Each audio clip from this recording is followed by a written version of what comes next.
Құрметті тыңдаушылар, көрермендер, қош келдіңіз.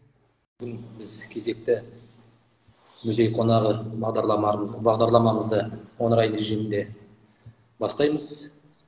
Бүгінгі біздің музейдің қонағы, қош келдіңіз бүге. Саламатсыздар ма? Қазақстан Республикасының тұңғыш президенті қорының лауреаты, Қазақстан Республикасы қолөнер одағының құрылтайшысы, Қазақстан Республикасының суретшілер одағының мүшесі, танымал зергер, суретші Болат Төлеубайұлы Атыраубаев. Қош келдіңіз. Саламатсыздар, рахмет. Бүгін мынау өнеріміздің, төл өнеріміздің, мәдениетіміздің бір үлкен саласының бірі зергерлік өнер. Сол зергерлік өнерді дамытудағы өзіңіздің үлесіңіз өте жоғары. Мына біздің бүгінгі бағдарламамыздың басты мақсаты осы өнерді насихаттау, көрермендермен таныстыру, өзіңіздің атқарып жатқан жұмыстарыңызбен жалпы осы зергерлік өнердің қазіргі жай-күйі, дамуы жөнінде бірқатар сұрақтар, ол біздің тараптан да және көрермендер тараптарынан да болады шығар деп ойлаймын. Осыған байланысты мынау көрермендер бүгін өзіңізді қызықтырып отырған, білгіңіз келетін мәселелер бойынша тікелей эфирімізге қосылып, Болат мырзаға сұрақтарыңызды қоюға болады. Біз сол сұрақтарды рет-ретімен жеткізіп отырамыз. Біріншіден тағы да айтамын, қош келдіңіз. Мына Болат Төлеубайұлы, осындай мынау халқымыздың биік өнерлерінің бірі зергерлік өнері. Біз білеміз сіздің суретші екеніңізді, мамандығыңыз суретші. Осы өнерге келу жолыңыз туралы айтып өтсеңіз қысқаша. Мына айтады ғой, енді бұл зергерлік өнер көп жылдан бері мынау ұстаздан шәкіртке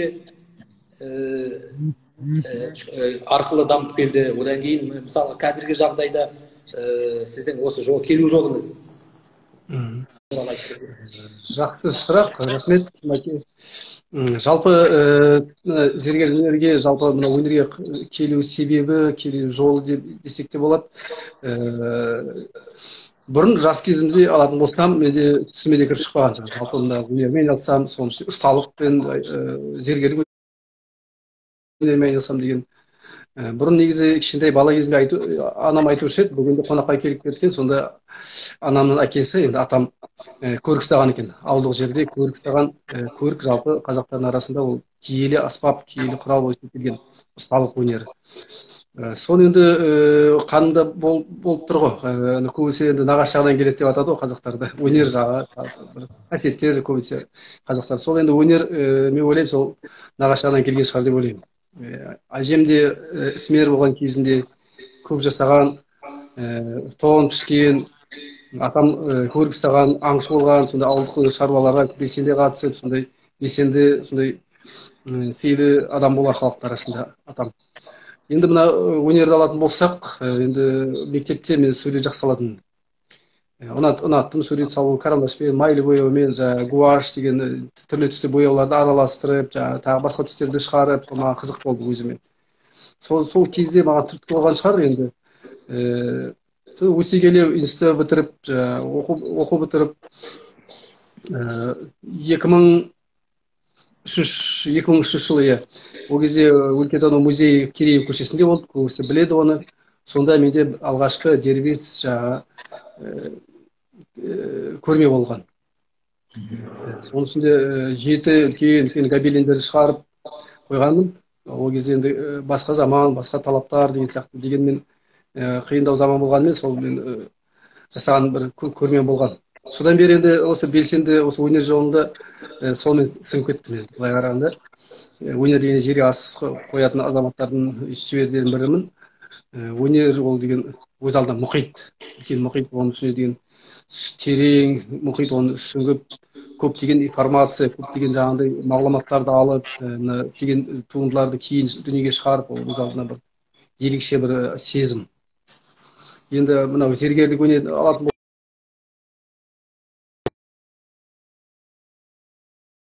осы зергерлік өнеріне айналысқаныма оған да бір себеп болды. Мен ойлаған жоқпын, біз ұста боламыз, зергер жолына түсемін деп. Гобелен тоқып жүрген кезде сол кейбір элементтерді гобелен тоқығанда рудың таңбаларын мен сол темірден соққым келген. Енді ол темірді соғу үшін оны технологиясын білу керек қой. Технологиясын мен білмеймін. Соны жан жақтан сұрап, оны зергерлік ұсталық өнер өз алдына құпиялы, ешкім айтпайды, оны жасырын сондай құпиялы өнер болып есептеледі осы уақытқа дейін. соны дегенмен енді қол ұшын берген азаматтар бар, достар бар, соны шақырып ауылға біраз нәрсе үйренгенмін. Қомақты ақшалар төлеп, кейін көп нәрсе үйренгеннен кейін мына Арал қаласында қазір бір ағаларымыз бар, Құдайберген деген ағамыз бар, Құлманбетов, ол қазір пенсияда, өзі сонымен істеген ұсталық өнерді көріп, қолдап, кейін өзінің көрігін маған сыйға берген. Ол көрік менде қазір де бар, көптеген көрерген мастер-класс, шебер-класс көрсетіп жүрмін. Кейін сол ағамнан батасын алған. Негізі өнерде бата алу, ол негізі өз алдына бір дәстүр. Үлкен батасын беріп, содан кейін мен мына болып көп нәрсе үйрендім одан. Ол өйткені Құдайберген ағамыз ескі тәсілмен жұмыс істейді. Қазіргі жастарды алатын болсақ, көбісі заманауи, оны сен қазіргі жастар тіпті 3D пайдаланады. Мен бұрынғы құралдармен, көпшілік біледі, ескі құралдармен жұмыс істеймін. Соны енді өз алдына бір энергетикасы бөлек сол. Рахмет. Өнерге келгенбіз. Рахмет. Енді жалпы ұстазыңыз Құдайберген ағай деп санайсыз ғой? Алғашқы ұстаздардың бірі Құдайберген ағай.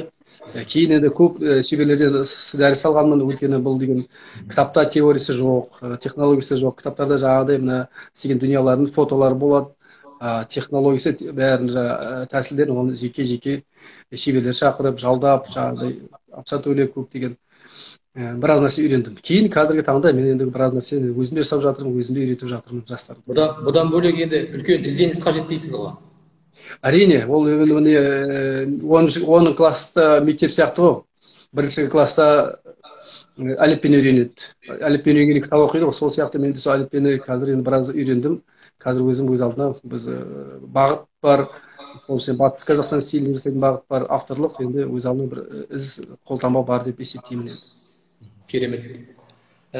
Болат Төлеубайұлы, мына жалпы осы өнерге қазіргі таңдағы халықтың, жастардың қызығушылығы қай деңгейде? Жалпы, ол да жақсы сұрақ. Мысалы, мына тәуелсіздікке дейін, ол кезде енді кеңес үкіметінде өмір сүрдік, біразын қазір мына тәуелсіздік алғалы мен кейде салыстырамын. Мысалы, 90-шы жылдарды, 2000-ші жылдарды, 2010-ші жылдарды, қазір 2020 жылды салыстырған кезде, мына қызығушылық халықты, соның ішінде мына өзіміздің ұлттық мына қазақтарды алатын болсақ, зор. Жыл сайын үлкейіп келе жатыр.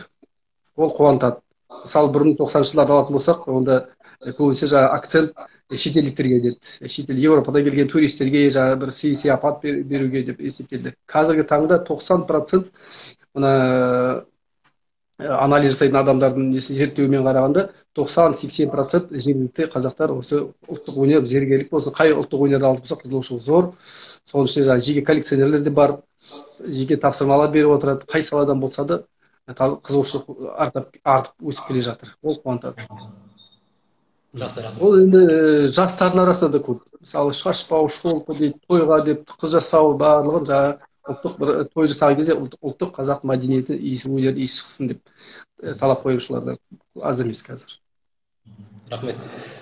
Жалпы бұл өнердің тарихы бар ғой. Сіз өзіңіз дәстүрлі зергерлік өнерді жалғастырушы ретінде қысқаша осы зергерлік өнер тарихына тоқталып өтсеңіз. Ол да керемет сұрақ. Мысалы, кеңес үкіметінің кезін алатын болсақ, 80-ші жылдар, 90-ші жылдарды алатын болсақ, бұған жалпы тыйым салынған өнер, қудаланған өнер. Өйткені бұл асыл темірмен, алтын күміспен жұмыс істейтін болғасын, бұл деген кеңес кезде өз алдына бір статья ретінде болған нетрудовые доходы деп ол есептеген жоқ. Ол кезде кеңес саясат, бұл еңбек, бұл қолөнер, ұлттық өнер деп есептелген жоқ. Бұл деген кәсіби ретінде қаралды да жойылып кетті. Тарихымызды алатын болсақ, 18-19 ғасыр ең жоғары деңгейге жеткен кез 19 ғасыр, 20 ғасырдың басы. Мына күрделі жұмыстарды, сол қазір енді компьютер бар, жаңағы құрал саймандар басқа ертеректе қарапайым ағаш көмір, тістеуік, төс, қарапайым құрал саймандар соның өзінде осындай жаңағыдай күрделі жұмыстар жасаған, озық технологиямен жасаған аталарымыз. 18-інші 19-шы ғасырда орысша айтады ғой, эпоха возрождения, 18 век Европа деп. Бізде де сол қазақтарда олар кем болмаған, артық болмаса. Сол үшін зергерлік өнерді алсам, мына 19-шы ғасырда орыс көпестер қазақтың дүниеларын жинап, зергерлік дүниеларын, шолпы, шашбау, мысалы қазіргі көрсететін болсам, мына өңіржектер, өте күрделі өңіржектер, алтын жалатылған, мұны таза алтынмен жасалған күміс, осындай дүниеларды жинап, Эрмитажда жеке қазақтың көрмесін ұйымдастырған. Бұл қандай үлкен құрмет қазақтың өнеріне, қазақтың мәдениетіне. Москва қаласында да шығыс музейі бар, музей Востока. Сонда да болған үлкен көрмелер. Сол енді мақтан тұтамын. Мен мысалы мына зергерлік өнер аталарымыздан қалған. Ол кезде аталарымыз, өзіңіз білесіз, ол Гарвард, Кембридж жағы үлкен оқу орындарын оқымаған. Дала академиясында оқығандар.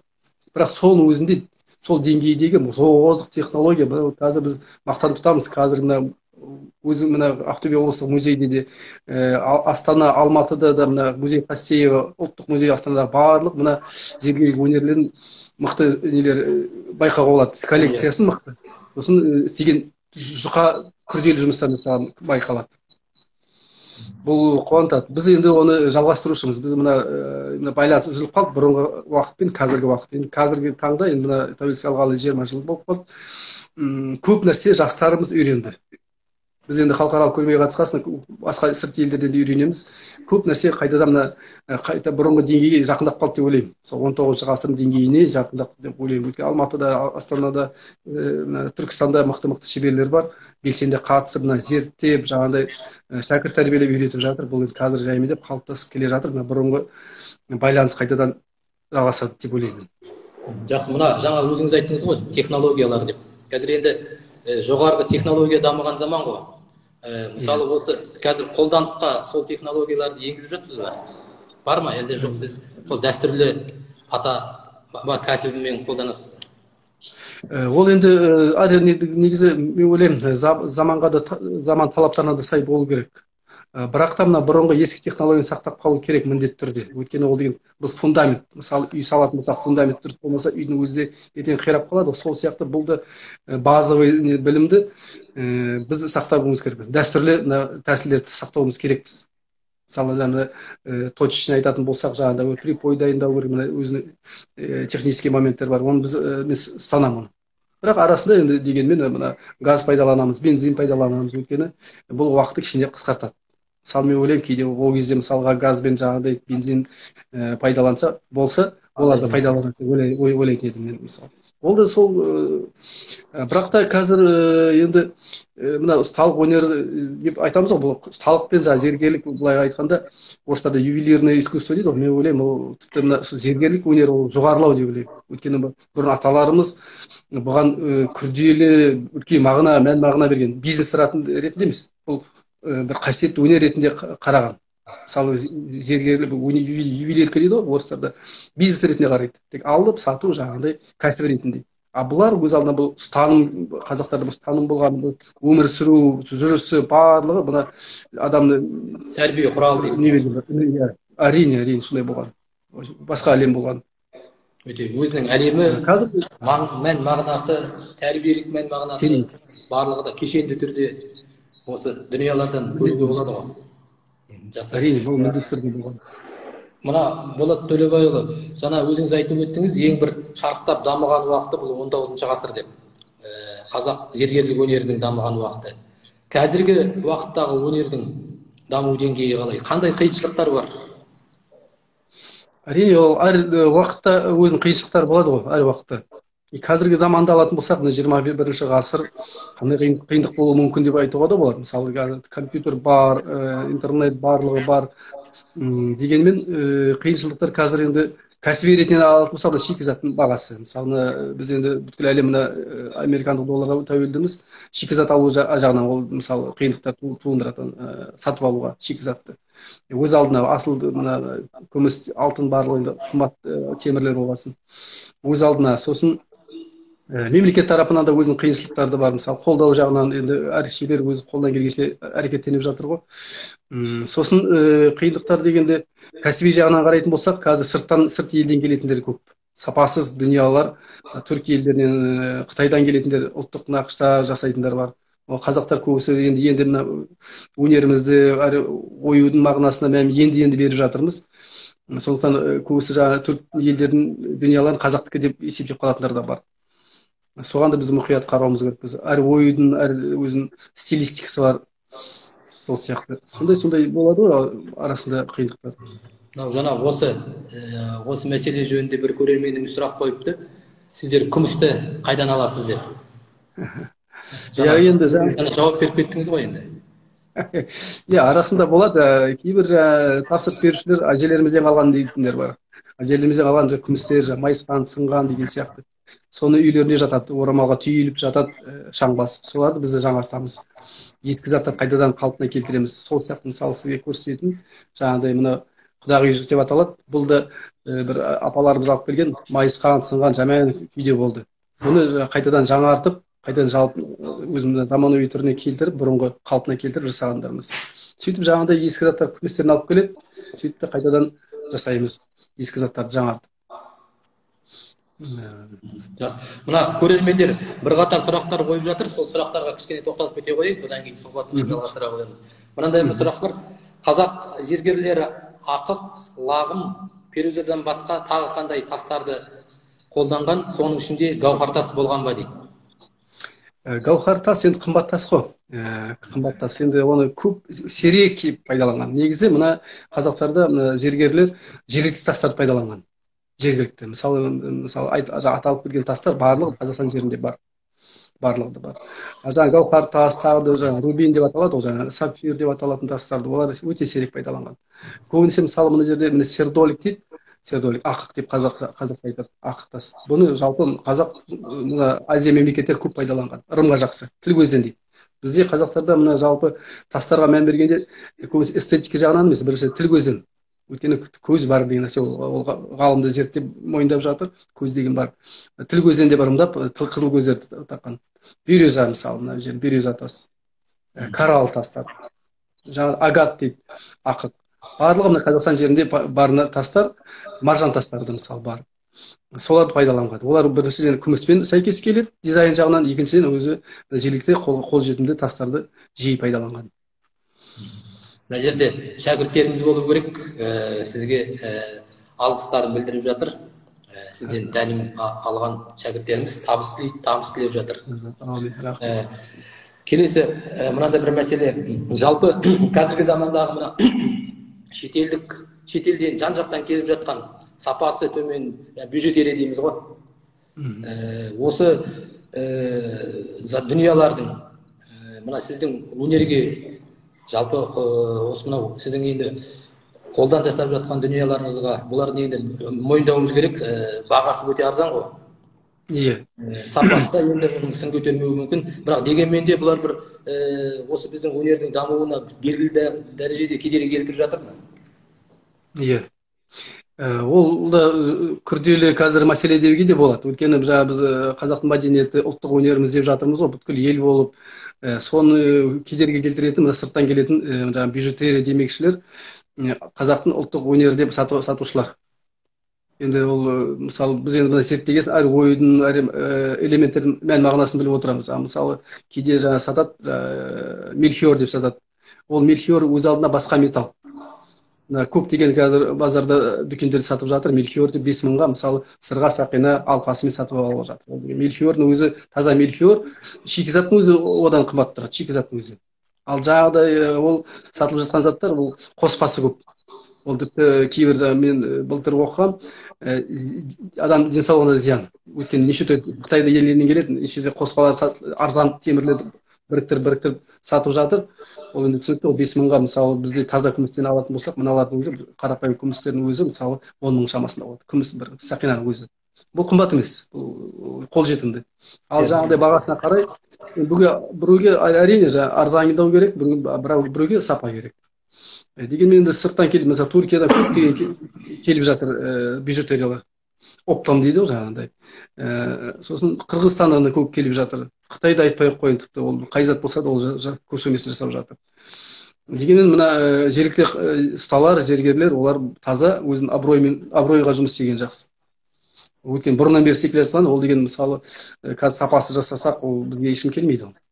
Ол қазір өз алдына бәсекелестік мықты. Нарық заманын алатын болсақ, өте мықты бәсекелес. Соны мына нарық бәсекелестік арасында судың бетінде тұру үшін ол бірінші не керек? Бірінші сапа, екіншіден баға, қолжетімді. Соны біз ұстанып, жаймендеп, екі тепе-тең қылып ұстауға тырысып жатырмыз. Бірақ дегенмен сырттан келіп жатқан бижутериялар, жаңа бізде шығыста да бар, көптеген базарларда мына дүниелер көп. Былай қарағанда әдемі, көз тартымды. Бірақ тіл көзге, бірақ сапасыз. Құрамында күміс аз, қоспаларды көп болады, зияны кететіндер де бар. Оған сақ болған жақсы. Оның бағасына қызығудың қажеті жоқ. Жақсы. Мына тағы да бір сұрақ келіп жатыр. Шәкірт тәрбиелейсіз бе? Неше жастан тәрбиелейсіз? Ақылы ма деген мәселе көтеріп жатыр. Біз енді өзімізде мына кәсіби боласын, өзім шәкірттерім бар, көмекшілерім деймін оларды. Бірақ арасында студенттермен де тығыз байланыстамыз. Өйткені мына ұсталық өнер өз алдына бір ерекше талап етеді. Жаңағыдай басқа да өнерге не қалғанда бір ерекшеліктері бар көптеген. Өйткені біз отпен жұмыс істейміз. Ол қауіпсіздікті сақтау керек болады. Неше түрлі кислоталармен жұмыс істейміз. Жұмыс істеген кезде зиян булар шығады. Сондықтан біз сырттан алмаймыз шәкірттерді. Сосын ол үлкейгеннен кейін болмаса көбісі бірінші класста, екінші, бесінші класста оқитын балдарым бар еді деп, оларға әлі ерте. Мысалы оқу орындарда, ол деген жоғары оқуда Алматы, Астанада бар. Ол оқу бітіргеннен кейін арнайы түскендер дұрыс болады жалпы. Былай өзімізде мына команда дейді ғой, командамыз бар, көмекшілер бар, жұмыс істеп жатырмыз. Көптеген мен тек қана зергерлік емес, басқа өнер саласында да көптеген шәкірттерім бар. Енді шәкіртсіз ұстатыл дейді, мен енді мақтанамын, енді біраз салада шәкірттерім бар, өзінің жолдарын тапқан, кәсіби жолға тапқан, күндерін көріп, нан тауып жатқан шәкірттерім аз емес, ол мен мақтанамын. Жақсы. Шәкірттеріңіз көбейе берсін. Бәке, енді сіз жалпы еліміз емес, шет елдерге де шығып жүрсіз ғой. Жалпы шетелдіктердің біздің өнерімізге, соның ішінде осы зергерлік өнерге қызығушылығы бар ма? Көрмеге шыққан сайын жаңағыдай мына эфирге келгендей өз алдына бір сүртук, камзол ұлттық нақышта киіп шығамын міндетті түрде. Қазақстан туын алып іліп қоямын жоғарға. Сосын келген бойда халықтар көреді. Бірінші туымыздан байқайды, Қазақстан ел екен, мына киген ойымыздан байқап отырады. Екінші мына зергерлік бұйымдарға қарағанда, оларда жаңағы американдықтарда вау деген сөз бар ғой. Соны жиі айтады. Мысалы мына өз алдына не үшін мына салмақты білезіктер, ауыр білезіктер, 5 сантиметр таққан кезде мына білектің барлығын жауып тұрады. Мына монументалды салмақты дүниелер, мысалы мынаны құдағы жекті алатын болсақ, таққанды жұдырықты өзін жауып тұрады. Мынаны көрген кезде халықаралық көрмелерде ерекше, неге осылай жасалады, неге мына қызық, өз алдына біз көрген жоқпыз. Енді Европаны алсақ, ұсақ түйек бірдеме таға қояды ғой, жаңағы бір шықпай қолда бір ырым болса болды. Бізде Қазақстанда жаңағыдай мына өңір жиектер ауыр дүниелер тағамыз. Соған қызығады. Неге солай деп кейде сұрап жатады. Бұл біріншіден берекенің белгісін білдіреді. Берекенің, молшылықтың белгісін білдіреді. Енді қазақтар енді кезінде жылқылардың санын білмеген қазақтар ғой енді. Мына жасаған дүниеларда сондай берекенің, ырыстың, молшылықтың белгісін білдіретін сақиналар, сырғалар, алқалар. Соның ішінде алқа, сырға алғанның өзінде өз алдына өзінің бір орны бар оның. Соны мен түсіндіремін. Мысалы бізде әрқайсымызға волонтерлар да тіркеп қояды, ағылшын тілдерді біліп отырады. Соларға аударып отырған кезде мен түсіндіріп отырамын. Тарихын, сақинаның, жүзіктің бәрін тарихын түсіндіріп отырғанда қызығушылық мол. Келесі күн тағы келіп, тағы қызықты нәрселер сұрап, алып жатады, сұрап жатады. Қызығушылық қызық өз алдына қарап, Қазақстан нелер тұрады, павильон. Соған қайда келіп, қарап, суретке түсіп, селфи жасап, дүниелер тағып қызығады. Өйткені бізде мына соның ішінде Батыс Қазақстан стилінде барлығымыз білеміз, салмақты, көзге көрінетін дүниелер ғой. Ол екіншіден тіл көзден басында айтқандағыдай, мысалы өңір жиек омырауын жауып тұрады. Шекелік шекесін жауып тұрады, білезік білегін жауып тұрады. сол сияқты ол деген үшіншіден ол эстетикалық жаңағы бір несі орны бар. Мына дұрыс, мына өзіңіз жаңа бастадыңыз, жалпы өзінің эстетикалық әдемілікке таққаннан басқа да қолданыстағы маңызы өте жоғары ғой. Жаңағы айтқан өзінің бір қажет. Мысалы шолпының тек әдемілік емес, оның басқа да функциясы бар ғой. Мысалы міне осы мәселелерге кішкене тоқталып кетсеңіз кеңірек. Иә, мысалы шолпы шашбауы дейді, шолпы деп жатады. Шолпыны бойжеткен деп таққан. Мысалы бір бұрымға біліп отырады. Бір бұрымды бойжеткен тұрмыс құрмаған, ол уже белгі біліп отырады. Екі бұрым болса, жаңағыдай шашбау тағады, екі бұрым болса, қосағымен бірге бар дейді, қосағы бар дейді. Тұрмысқа шыққан біліп отырады. Сұрамай жатып біліп отырады. Мына үйде қонақтар келеді, мысалы көріп жүреді, қыз жүреді, бұрымына қарайды. Бір бұрымды болса, шолпы тағып жүрсе, бойжеткен әлі тұрмыс құрмаған екен. Екі бұрым болса, шашбау тағып жүрсе, онда уже жанұя құрған, сондай осы үйдің келіні деп біліп отырған. Ол үлкен мәдениет. Сол сияқты жаңағыдай шолпының өзі қызына жүрісіне әсер етеді. Ол шолпылар ауыр, бір килограмм дейді болады, салмақты тағып жүреді. Ол қыз көкірегін көтеріп, тік жүріп, асаң кісіне әсер еткен. Енді қазіргі көшеде байқасақ, бұл есе біздің қыздарымыз, қарындастарымыз бүкірейіп жүретіндер аз емес. Ол заманда иә, эстетика, тіке жүреді. Бір әдемі бір әсер етеді, біліп отырады. Қатты жүрсе де, әжелер біліп отырады, ана үйдің қызы жай жүр деп, шошаңдамай жүр деп жаңағы ұрсатындар болады әжелерімізді не қылып. Шолпының жүрісіне сыңғырына байқап, қызын жүрісіне де тік жүрісін, сыпайы жүрсін деп, соны мәдениет жүрсін деп, соны тәрбие беріп отырады. Орны ерекше. Айта берді. Бөке, мынандай бір көрермендерден, бір қатар көрермендерден сұрақ келіп жатыр, бәрінікі бір оған неге сыйып тұр, балаларыңыздың бойынан шеберлік байқайсыз ба дейді. Өзіңіздің. Түсінбедім. Өзіңіздің балаларыңыздың бойынан шеберлік балаларымызда бар ма дейді, өнерге жақын балаларыңыз бар. Енді менде екі ұл бала, үлкені 22-де, кішісі 12-де. Екеуінде де өнер бар, бойында бар. Енді басқа салада үлкен балам енді қазір магистратурада оқып жатыр. Басқа ол саланы таңдады. Дегенмен мектепте оқып жүрген кезде, қасымда болған кезде мен оны үйретіп жүрдім. Баланы үйрету керек. Әкесіне қарап ұл өсет, шешесіне қарап қыз өсет деген қазақтарда мақал бекер емес. Баланы жұмсап тәрбиелеу керек. Мен енді өзім барымша соны мына өнерді қай салада ертең юрист боласың ба, экономист боласың ба, дәрігер боласың ба, мұғалім боласың ба, өнердің зияны жоқ. Жігітке жету өнерді аз деп мен оны үйреткенмін. Қазір мен қандай тапсырма берсем де, үлкен балам оны жасап бере алады. Бірақ енді өзінің талабы жаңа басқа салаға, шет тілді үйреніп жүр, ағылшын, қытай тілін жаңағыдай, тағы басқа тілдерді үйреніп, сондаған құштарлық соған болып жүр. Кіші балам енді ол енді қазір 6-шы класста оқиды. Ол да үйде қазір мына карантинге байланысты үйде отырмыз бәріміз тәуелді болып. Оның арасында онда бір пайдасы тиіп жатыр. Баламда қазір ол сабақта жоқ, қасыма келіп көмектесіп ұсақ-түйектер бірдеме жасап әйтеуір көмектесіп жатыр. Мен оны үйрету керек, балдарды үйрету керек. Қалам балдар қазір ауылдағы балдар сияқты емес қой, ауылдың балдарының жұмысы көп. Қалам балдар жұмысы жоқ, ол үйде отырады, компьютер. Сондықтан мен оны үйретіп жатырмын. Барымша енді кейін өзі таңдар, олар өздері біледі қай жол таңдайтын. Біз енді ата-ана ретінде қолдаймыз дейді. Керемет. Ең бастысы азамат болып өссін. Қай жерде жүрсе.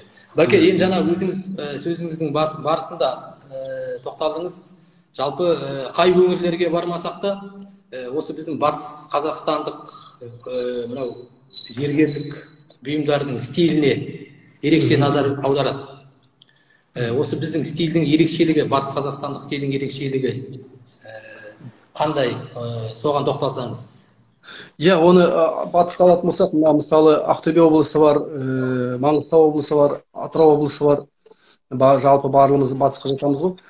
Мысалы шығысы бар, батысы бар, оңтүстік, солтүстігі бар. Енді әр өңірдің өзін мәдениетіне, ырымдарына байланысты өзінің зергерлік бұйымдары да сай. Мысалы көрші елде алатын болсақ, өзбектерді, оларда бәріміз білеміз, таққан дүниелер көп деген тастар пайдаланады, жылтырақтар көп пайдаланады. Қазақтарда, мысалы батыста салмақты, монументалды дейді ғой, көп нәрсе жылтырақ көп байқалмайды, стиль. оның өзі жаңағы басында айтқандай ешқандай Гарвард Кембридж бітірудің қажеті жоқ. Жинақты сондай тұрақты жинақты бір салмақ беріп отырады. Мысалы мына алатын болсақ, мына жаңағы өңір жекті алатын болсақ, бұны жаңағыдай салмағы бар керемет дүние. Бұл екі тақталы деп аталады. Одан үш тақталы болады, бес тақталы болады, нечетный жаңағыдай. Омырауына дейін жауап тұрады. Бұрын бала емізген келіншектер таққан екен. Омырауына жаңағыдай көз тимесін деп, омырауы сақтасын деп жаңағыдай соны таққан екен. Соған қатар қосымша жаңағыдай топтама дейді ғой, топтамада қосымша білезіктер болады. Екі қолға екі білезік. Мына білезіктің өзі мысалы салмақты. Мына басқа білезік алатын болсақ, жұқалау, мысалы заманауи білезіктер алатын болсақ, мына жұқа мысалы 2 сантиметр салыстырмалы түрде қасында баласы сияқты.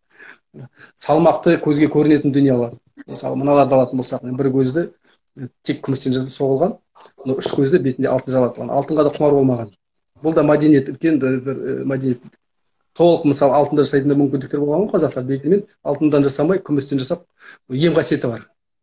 Тазалыққа дейді, алтын сән, тазалыққа деп бекер айтпаған қазақтарда. Сондықтан алтынға қарағанда әйелі болсын, ер адам болсын, күміс таққан. Тазалыққа, емдікке деп осы күміс дүниелер таққан. Мынау да сондай жаңа Батыс Қазақстан стилінде жасалған оюлар. Сіркелеуде, сірке жол деп аталады. Мысалы, байқасаңыз, бұл жерде мына элементтер көп пайдаланады, мына пирамида сияқты. Бұның оюдың өзі ұрпағы жалғасын деп мағына білдіреді. Ана түрткен нелер, нүктелер, бұл ұрпағы жаңағыдай дән, ұрпағы жалғасын, ұрпағы көбейсін деген мағынада жасалады. Тектен тек емес, мынау да сондай мағынада. Қызыл түс бұл тіл көзден дейді. Шаңырақтың белгісі. Шаңырағы биік болсын, ұрпағы жалғасын деп осы оюлар білдіреді. Мына жиектен де қошқар мүйіз оюлар. Қошқар мүйіз алатын болсақ, бұл жалпы ең бірінші оюлардың бірі деп есептеуге болады. Қошқар мүйіз берекенің белгісін білдіреді. Береке болсын, ұрпағы жалғасын, шаңырағы биік болсын деп ырымдап осындай дүниелер таққан екен. Сонысымен ерекше. Басқа мысалы оңтүстік солтүстік алатын болсақ, олар жіңішкелеу, нәзіктеу болады. Ширатпа оюларды филигран деп аталады. Осыларды филигран мысалы солтүстік көп пайдаланған. Коралдар мысалы тағы солтүстік пайдаланған, көп пайдаланған. Бізде енді жаңа көбінесе ақық, перизат тастарды сирек пайдаланған. Бізде көбінесе ақ тас пайдаланған, батыстар. Бұл жерде көрермендеріміз алғыстарын білдіріп жатыр. Бір көрерменіміз сіз мынау әжелеріміздің бұрыннан қалған осындай зергерлік бұйымдарын қалпына келтіріп бердіңіз. Өте алғысымыз шексіз. Қазір соны қарына сіңіліп екеуіңіз тағы жоқ, көрген адамның бәрі таңғалады деп алғысын білдіріп жатыр. Игіліне тақсы, игіліңізге тақсы. Әумин. Жалпы Бөке, өнер үлкен былай қаратқанда еңбекті талап етеді. Бұдан бөлек шығынды да талап етеді ғой. Жалпы осы қазіргі заманда қол өнерімен жақсы табыс табуға бола ма? Ол да жиі қойылатын сұрақтар. Мысалы, көрермендермен де кездескен кезде жаңағыдай телевидениеға сұхбат берген кезде актуалдық сұрақ қой енді.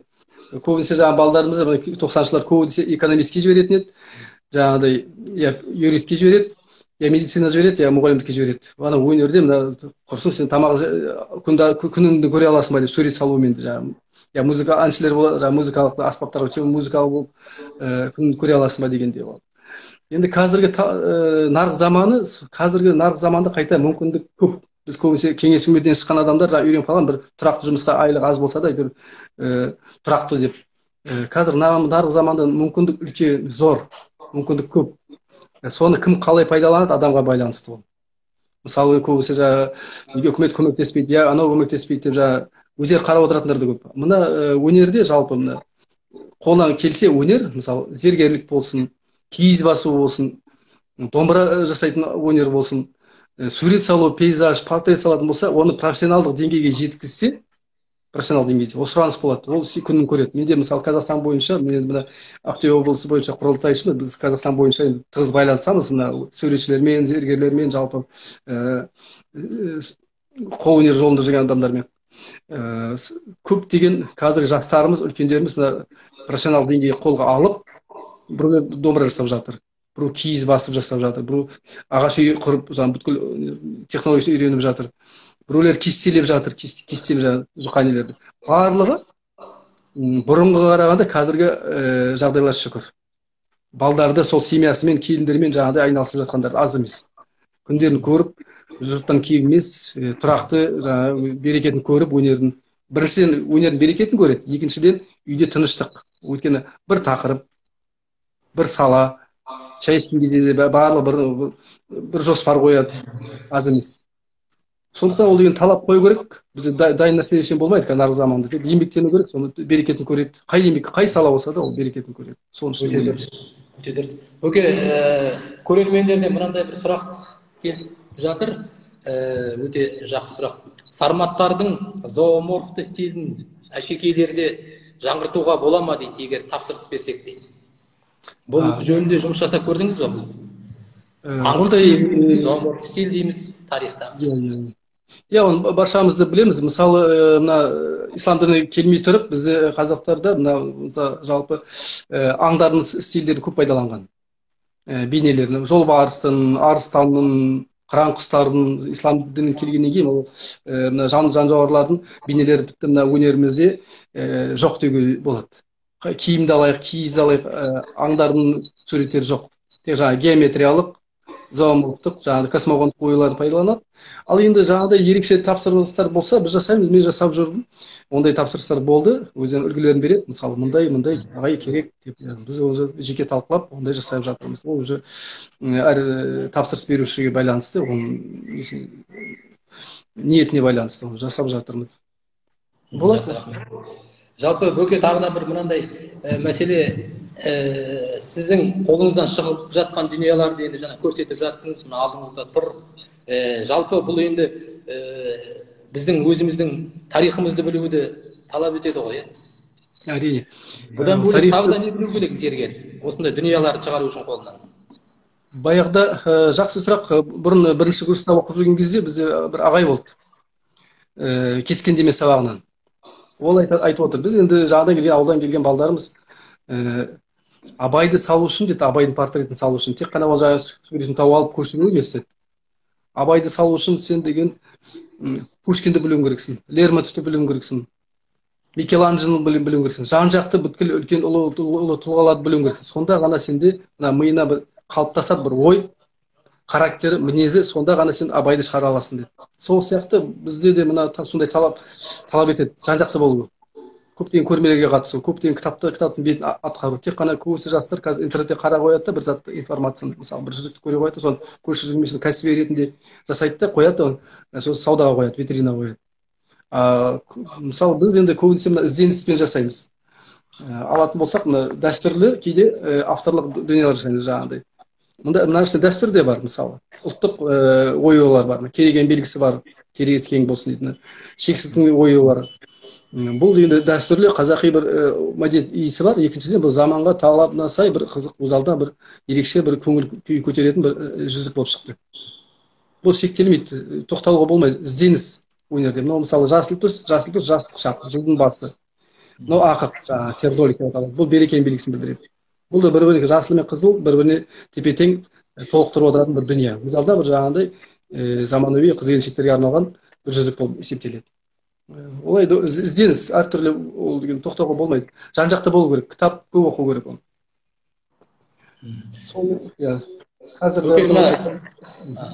Көрерменнен мынандай бір сұрақ келіп тұр. Дәстүрлі ортада 13 жасқа толған ер балаға әкесі 13 жасқа толғанда белдік сыйлайтын болған. Сіздің тәжірибеңізде осындай белдік жасатқан адамдар болды ма дейді? Белдік енді өте жақсы сұрақ. Бұрында қазақтарда айтқан еркекті белдігінен таниды деп. Белдігіне мықты белдік болу керек ол.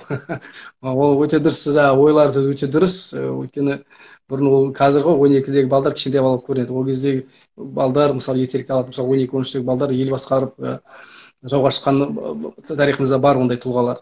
Сол сияқты ол ырымда бар нәрсе, оны ырымды негізі ұстану керек.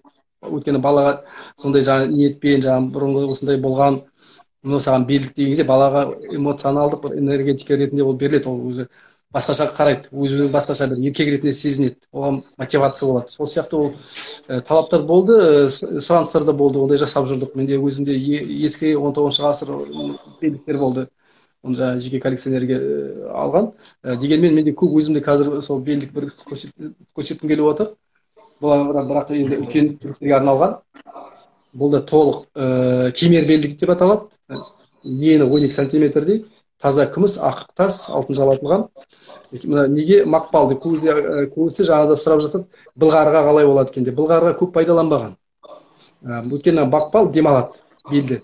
Былғары болса бел үйреніп қалады. Белдікті алып тастағанда уже белдікті іздеп отырады белді деген. Сондықтан мақпалды жасаған. Ол да өз алдына тарихи деректерге қарап, көптеген кітаптарды қарап соғылған белдік. Ескі технология жасалған, бұл да жаңағыдай салмақты белдік жасауға керек. Оның сосын кемер белдік дейді, тағы да белдіктердің кесе белдік дейді, оның белдіктердің түр-түрі бар. Бұлар енді жаңағыдай күнделікке тағып жүрген белдіктердің бірі.